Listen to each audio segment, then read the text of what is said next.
உங்கள் சத்யாவில் குளு குளு ஏசி ஆஃபர்.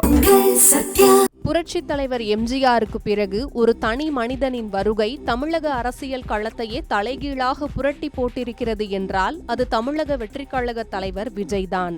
வாக்கு சதவீதத்தில் விஜய் எம்ஜிஆரையே மிஞ்சியிருந்தாலும் 1977 தேர்தலும் 2026 தேர்தலும் ஒரே பேட்டர்னா என்பதையும், விஜய் எம்ஜிஆருடன் எந்த இடத்தில் வேறுபடுகிறார் என்பதையும் பார்க்கலாம். அரசியலில் அவ்வப்போது அதிசயங்கள் நிகழும். இது அறிஞர் அண்ணா சொன்னது. அன்று திமுகவிலிருந்து நீக்கப்பட்ட எம்ஜிஆர் 1977 ஒரு அதிசயத்தை நிகழ்த்தி காட்டினார்.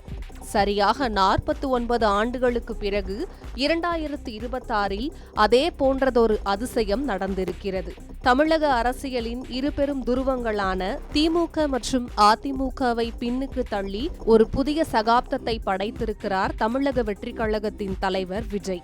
1972 கட்சியின் உட்கட்சி விவகாரங்கள் மற்றும் நிதி குறித்து கேள்வி எழுப்பியதற்காக திமுகவிலிருந்து நீக்கப்பட்டார் எம்ஜிஆர். பின்னர் தான் வளர்த்த கட்சிக்கு எதிராகவே அண்ணா திராவிட முன்னேற்ற கழகத்தை தொடங்கினார். 1977 சட்டமன்ற தேர்தலில் தனித்து களம் கண்ட எம்ஜிஆர் 33.52% வாக்குகளை பெற்று 144 தொகுதிகளில் அமோக வெற்றி பெற்றார். அந்த வெற்றி சாதாரணமானது அல்ல. அடுத்த 15 ஆண்டுகளுக்கு திமுகவை ஆட்சி அதிகாரத்திற்கே வரவிடாமல் தடுத்த ஒரு இமாலய சாதனை அது. இன்று 2026 தேர்தல் முடிவுகள் ஒட்டுமொத்த தமிழகத்தையும் உலுக்கியிருக்கிறது. ஆளும் கட்சியான திமுக தோல்வியை தழுவி இருப்பது ஒரு புறமென்றால், முதலமைச்சராக இருந்த மு.க. ஸ்டாலின் தனது சொந்த தொகுதியான கொளத்தூரில் தாவேக வேட்பாளரிடம் தோல்வியடைந்திருப்பது மிகப்பெரிய அரசியல் அதிர்ச்சியை ஏற்படுத்தியுள்ளது. இங்கே கவனிக்க வேண்டிய விஷயம் என்னவென்றால், வாக்கு சதவீதத்தில் எம்ஜிஆரின் சாதனையை விஜய் முறியடித்திருக்கிறார்.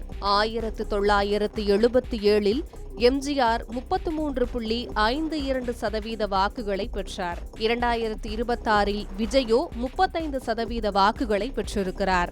எம்ஜிஆரை விட 1.48% கூடுதல் வாக்குகளை பெற்று தமிழகத்தின் மிகப்பெரிய சக்தியாக உருவெடுத்திருக்கிறார் விஜய். வாக்கு சதவீதத்தில் வென்ற விஜய் இடங்களை கைப்பற்றுவதில் எம்ஜிஆரின் சாதனையை நெருங்க முடியவில்லை.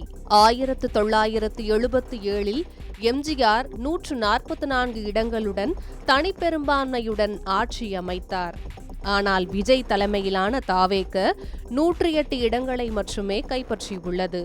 இதன் மூலம் தனிப்பெரும்பான்மைக்கு தேவையான 118 இடங்களை எட்ட முடியாமல் மற்ற கட்சிகளின் ஆதரவுடன் ஆட்சி அமைக்க வேண்டிய சூழலுக்கு தள்ளப்பட்டிருக்கிறார் விஜய். 49 ஆண்டுகளுக்கு முன்பு எம்ஜிஆர் உருவாக்கிய அதே அரசியல் அதிர்வை இன்று விஜய் உருவாக்கியிருக்கிறார். கூட்டாட்சி தத்துவமா அல்லது சமரச அரசியலா?